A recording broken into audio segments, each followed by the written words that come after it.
আমি আমার অন্তঃস্থল থেকে আপনাদের সবার জন্য মহান আল্লাহ তাআলার কাছে দোয়া করে দিচ্ছি। অনেক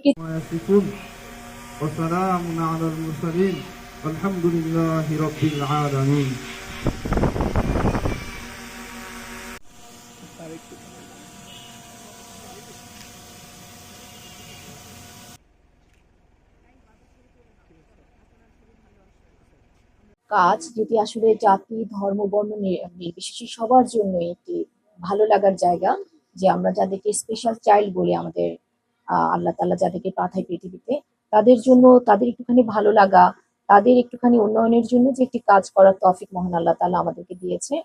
এবং আমি দোয়া থাকবে, আমি বলবো কৃতজ্ঞতা না, দোয়া। আমার অনেক সহকর্মী এর জন্য অনেক কাজ করেছে।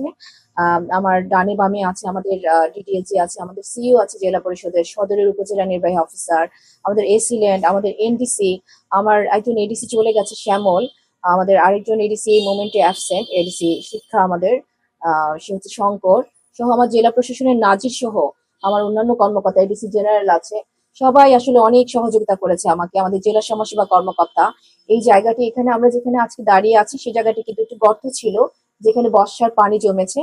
তো এটি সরকারি একটি খাস জায়গা। আমাদের আসলে চাওয়া হচ্ছে যে এই শহরের, আপনারা জানেন যে প্রতিবন্ধী নীতিমালার মধ্যে কিন্তু আছে যে বাংলাদেশের প্রতিটি জেলা শহরে যেন অন্তত একটি এই বাচ্চাদের জন্য, আমাদের বিশেষ বাচ্চা তাদের জন্য যেন মিনিমাম ন্যূনতম একটি যেন স্কুল থাকে। তো রাজবাড়িতে খুব ছোট আকারে প্রত্যয় স্কুল বলে আমরা যাকে চিনি, খুব ছোট একটা ছোট সংকীর্ণ একটি জায়গা, তারা রেলের জায়গায়, সেটা তাদের নিজস্ব জায়গা না, তারা কিন্তু সেখানে বাচ্চাদের শিক্ষা কার্যক্রম পরিচালনা করে। এবং এই জায়গাটি যেহেতু ওই প্রতিষ্ঠানের নিজের না, সেই যে শিক্ষকরা বা সেই বিদ্যালয়টিকে কিন্তু নিবন্ধনও তারা পেতে পারছে না, তখন সেই ভাবনা থেকে কিন্তু আমরা তাদের এই নিজস্ব ক্যাম্পাসটিতে তাদেরকে আনার চেষ্টা করেছি, যে এখানে আগামী আরো অনেক বছর পরে এই শহরে যে যদি বেশি বাচ্চার সংখ্যা বেড়ে যায়, এখানে যদি চায় সেটা ফাউন্ডেশন দিয়ে আরো অনেক দূর উপরে তুলে কিন্তু সেই বাচ্চাদের জন্য এখানে একটি শিক্ষার ব্যবস্থা করা যেতে পারে। এবং এই রাজবাড়ী শহরে কিন্তু খাস জায়গার অত্যন্ত সংকট, এখানে রেলের কিছু জায়গা আছে, এর বাইরে কিন্তু সরকারি জায়গা একেবারেই নাই। সেই ক্ষেত্রে আমরা আসলে অনেক কষ্ট করে এই জায়গাটির খোঁজ পেয়েছি পৌরসভার মধ্যে। আপনারা জানেন যে অচিরেই কিন্তু এখানে আমাদের ডিডিএলজি মহোদয়, আমাদের যে প্রশাসক পৌরসভা, সে কিন্তু আছে। আমাদের কিন্তু একটি কাজ, তিনটি কাজ হবে পুরো শহরে, খুব বড় বড় তিনটি কাজ। একটি হচ্ছে বিনোদপুরে, একটি হচ্ছে যে লোকোশেডের রাস্তা, এবং হচ্ছে হসপিটালের রাস্তা। এবং আমরা বিশ্বাস করি যে জানুয়ারি না হলেও ফেব্রুয়ারি হয়তো বা স্টার্ট হয়ে যাবে। আমাদের যেটা ইচ্ছা যে ইনশাআল্লাহ যেন এই শুষ্ক মৌসুমে কাজটি হয়ে যায়।